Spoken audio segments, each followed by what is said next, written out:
Okay, so this is my Toro LX460 lawn tractor. It has the same basic shape of lawn tractors all across America. Today, so there's nothing special about it being a Toro, but today I am going to try to put on a tail hitch. You can see previously I put a nut and a bolt in there just as a simple ball so I could pull some light trailers around, but it may be sort of hard to see on video, but it's already bending this piece of metal because I tried to pull some of my bigger boats. Well, today I'm going to try to resolve that entirely, and that I'm going to remove this bolt that I have been using, and I'm going to install this tail hitch mount on the Toro. And one of the things I'm doing too is I'm going to put in secondary brackets to support it, so I should be able to haul my larger boats around the yard. So hang with me and I'll show you what I'm going to do. So the first thing I'm going to do, you probably won't have to, but I am going to remove this little nut and bolt combination I had going on. And then I think I'm going to brush off the dirt.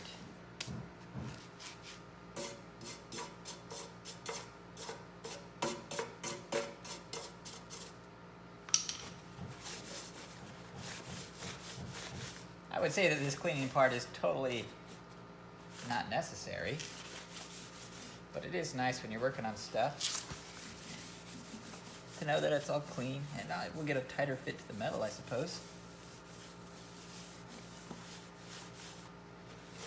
Okay, you can see where the paint's been worn. This is actually not dirt here.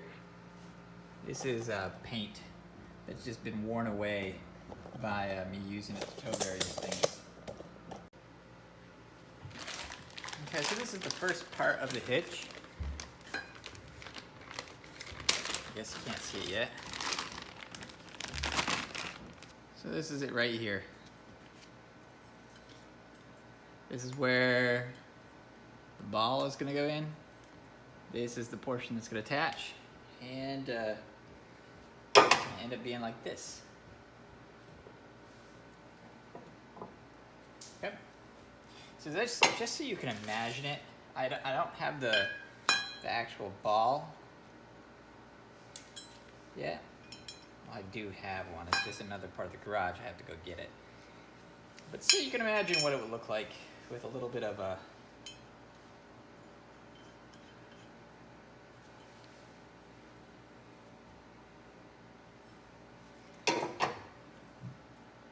there. That's what we're going for. And then we're going to actually, this would still just actually increase the ability of my trailers to warp my frame because it's moving it backwards. So we're actually going to put reinforcement mounts there. Okay, so this is the nut I'm going to put on. So here are the bolts and washers.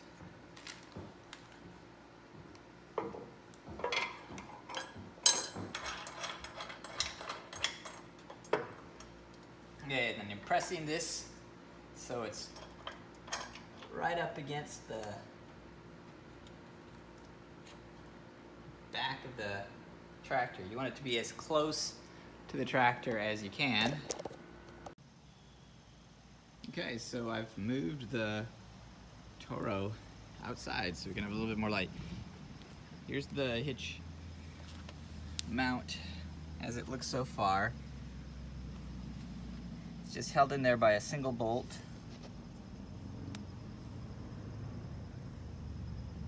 And we're gonna install the rest of the brackets. Okay, we also have the ball. This one was really cheap. It was like $6 at Walmart. It's a 1 7/8. I was gonna get the smallest one I could find just because I don't need something very dramatic for just moving things around my yard. You know, that goes in there. I'll take this one off.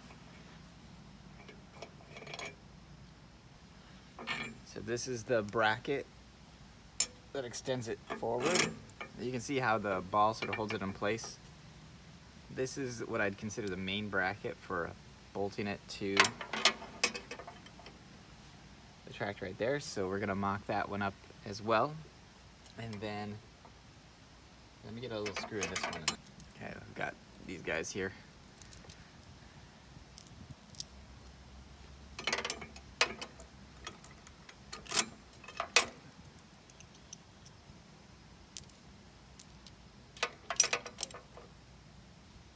really nice and cool out today.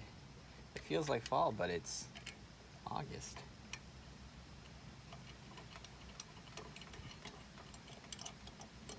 Anyway, so they're nylock, so I'm not gonna bolt that one in. But you can see how this slides back and forth. It does that so you can fit it on a variety of tractors. We of course are gonna make a contact and then we'll mark the holes. And we want it to be as tight as possible. For me at least, I want it to be a very snug fit. And then this is the other L bracket. This is gonna go, I'm gonna put this one beneath, I think. It'll go through the same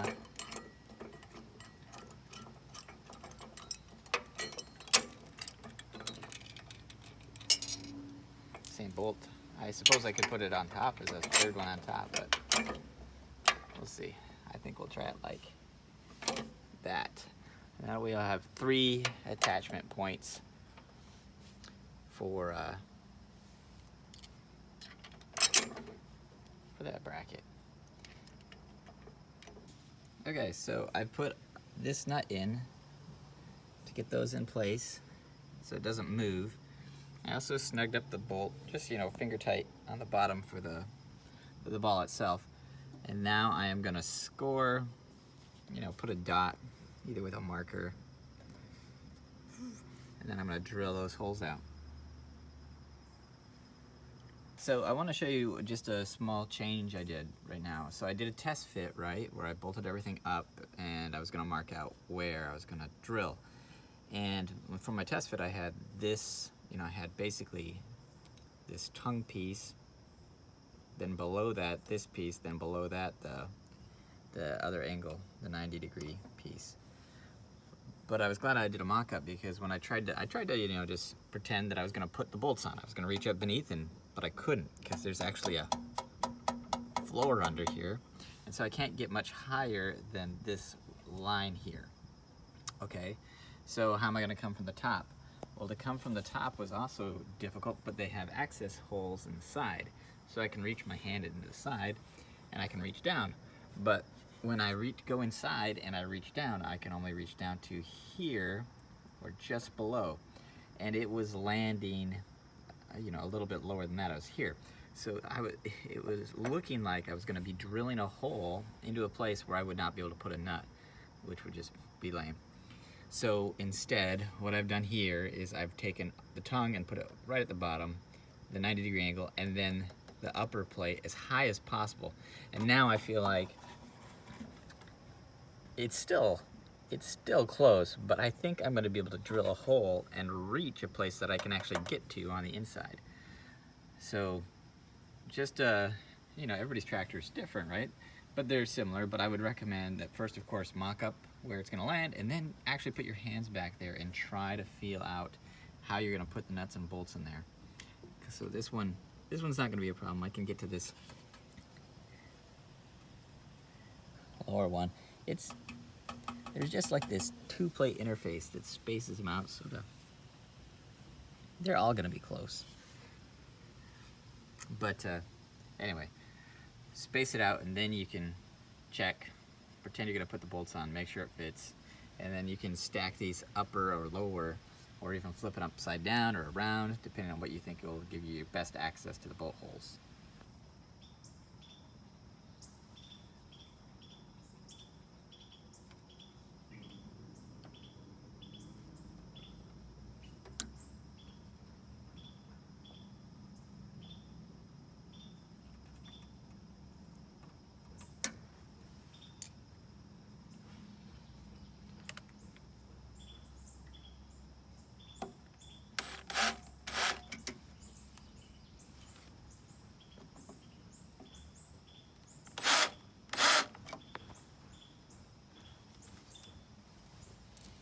Okay, so this is the size of the bolt we're gonna have to fit through, so we're gonna have to do some multiple rounds of drilling.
that one a go. Next step is just bolting this through. Once again, I've got a third one. In your situation, you may want to use it.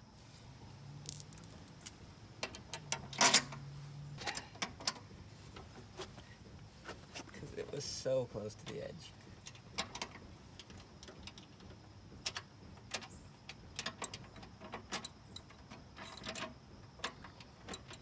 Yes.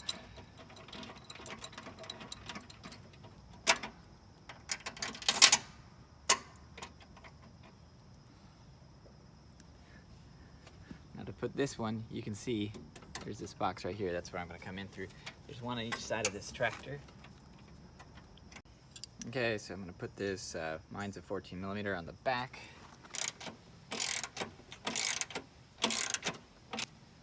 Put this guy in. And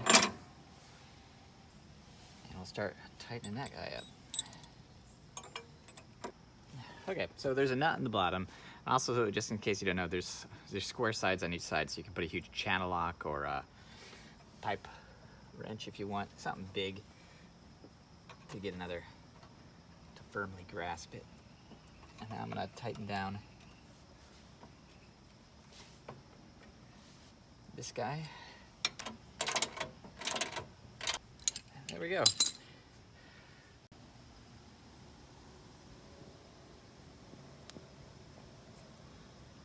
Okay, so we have the ball here, and it's attached. It's sharing the weight with the back of the tractor there.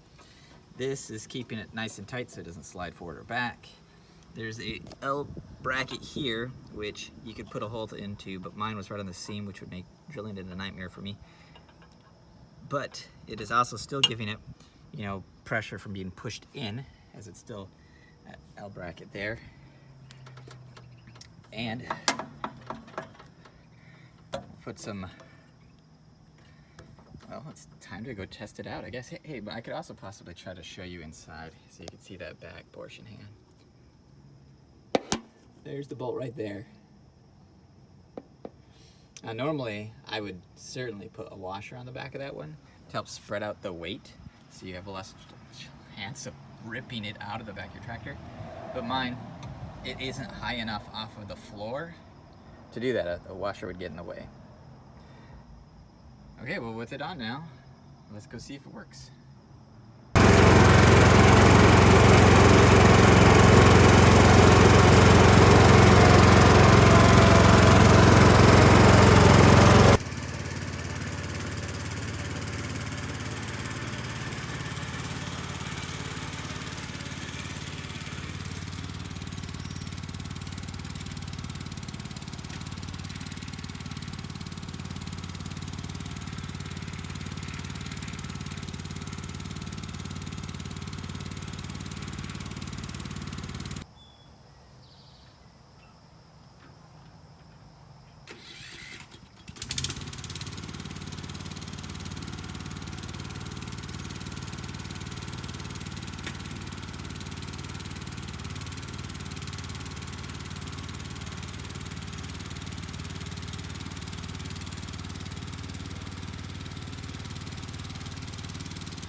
Success. Let me show you up close.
the ball. Now it's going to start putting the weight on.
to its credit, it's gotten it farther out.